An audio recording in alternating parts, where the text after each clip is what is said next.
to my YouTube channel. Thank you so much for tuning in today. It has been a while since my last update, but I've loads of things going on with work and bits and bobs in my life that were taking place, a few changes. So haven't been able to do as much as I'd hoped to, but I'm now back in the saddle and doing some remodeling.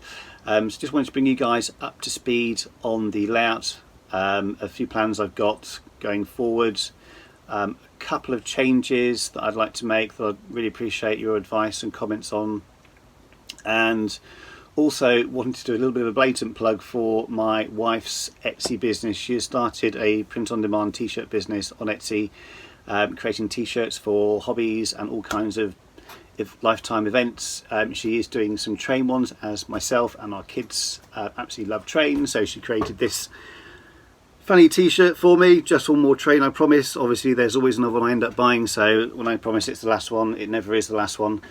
But please do go and check out the shop. There is a link in the description there. There are loads of train related t-shirts, humorous and also birthday style ones as well.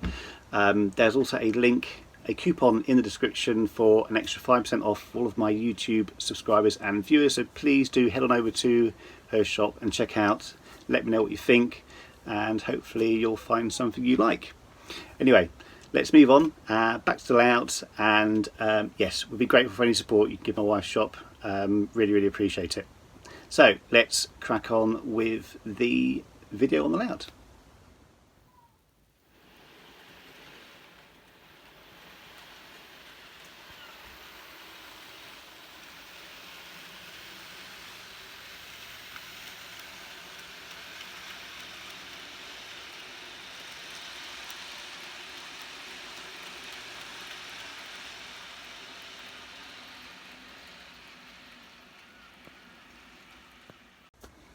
So one of the changes I'm going to make to the layout is two things I'm going to change the layout. The first one is I'm not going to build my own track anymore for the turnouts. I've decided just to run with Pico.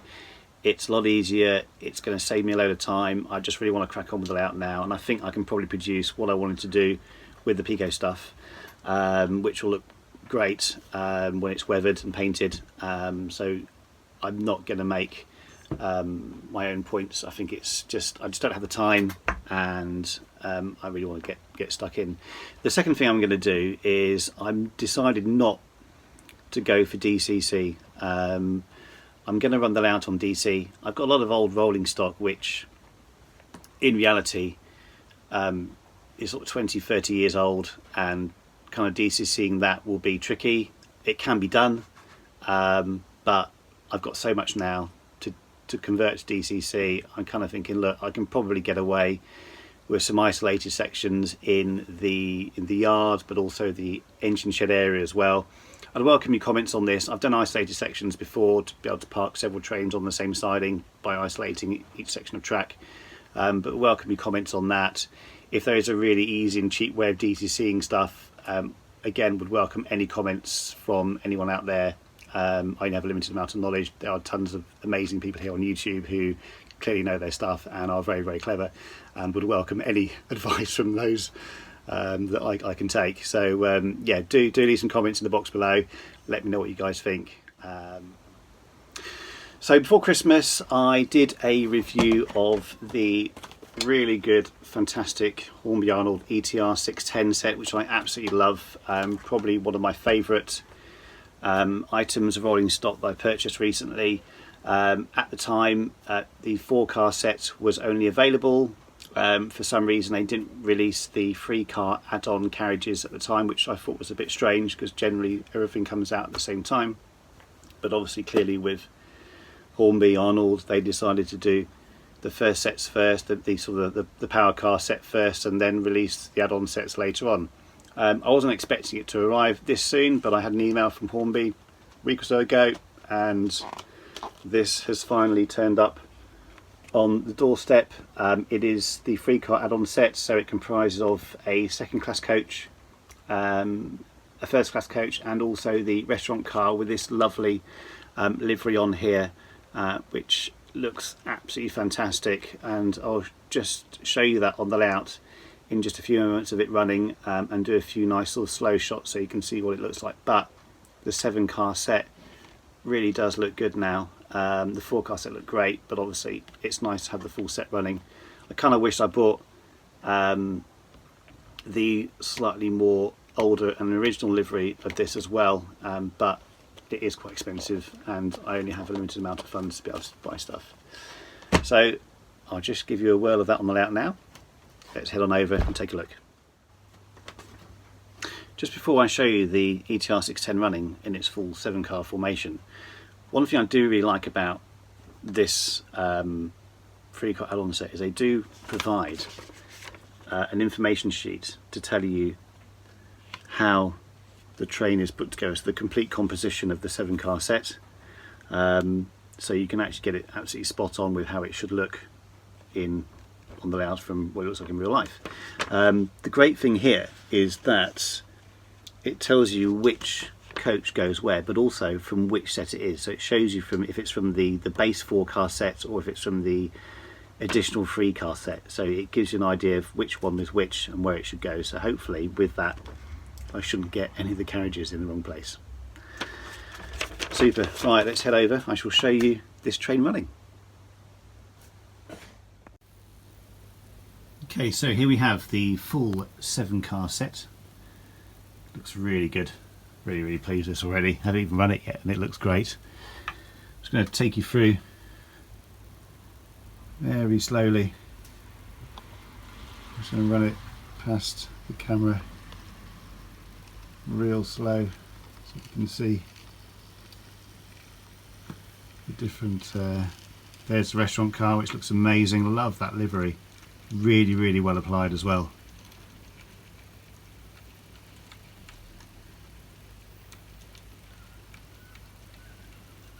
Very pleased with this model. Well done, Hornby Arnold. Really impressed me on this one. Looks absolutely superb. Proper pleased with this. Right.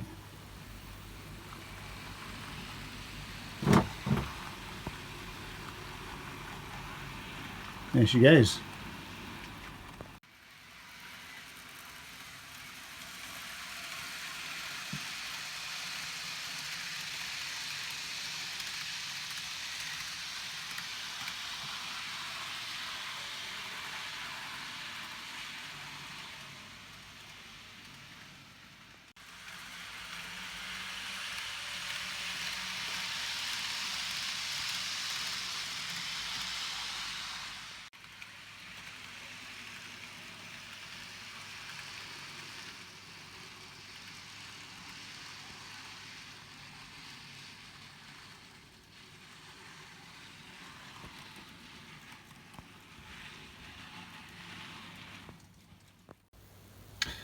So on to some other items of rolling stock I've picked up recently off eBay. Are these 3 nice sort of scrap coal wagons, not sure what they're used for, but they're all from Fleischmann. Really lovely detailing, as you'd expect from anything from Fleischmann these days. Really nice. I've got 3 others of these, so I'm starting to have quite a collection of those now, hoping to have a full train of them at some point. Also this container wagon here, again from Fleischmann, lovely quality. And then another van from Minitrix,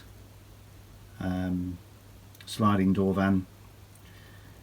I don't have enough vans on my van train, but the whole point of this layout was to run scale length trains, well, as scale as I can possibly get them anyway, so having additional vans is great. So thinking about going completely DC rather than DCC is, and I was talking about isolating sections earlier, I could actually isolate sections on the shed, so I could have basically the 6 roads here could be one section, the entrance could be another section, and then I think possibly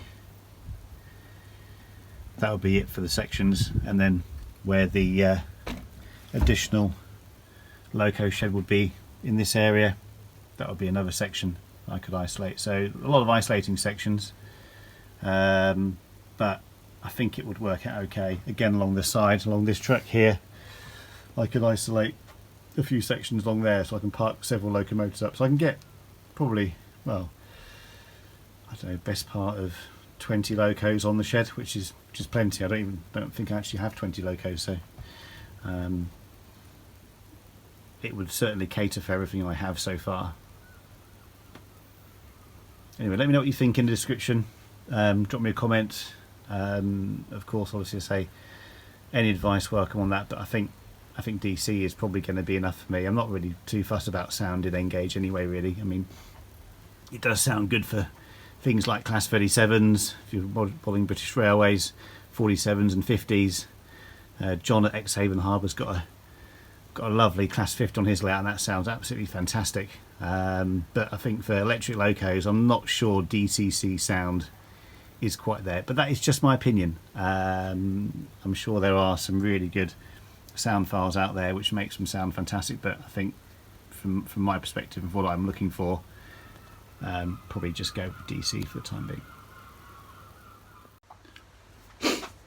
So we have it, guys. Short video today, but just wanted to bring you up to speed. I'm still here, I'm doing stuff. Hopefully I'll have some more buildings done. I have another building indoors which I'm currently building at the moment, which is going to go at the front of the layout. That will hide part of the trains, but it will look like the trains are actually running around through an industrial scene rather than industrial scene being completely behind the layout. Simon, who does Dalham Sidings, which is West Coast Mainline layout, which is fantastic. If you haven't seen his layout, check out Dalham Sidings on YouTube. It is absolutely superb.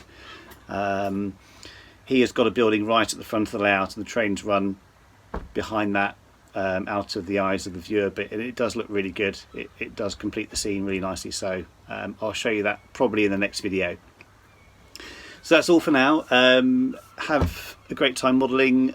Do please leave me any comments, and also again, would really appreciate your support for my wife's Etsy shop. If you guys have a chance to check out some of the designs that she creates for train t-shirts or any kind of event, would be most grateful. Take care, happy modelling, and see you guys in the next one.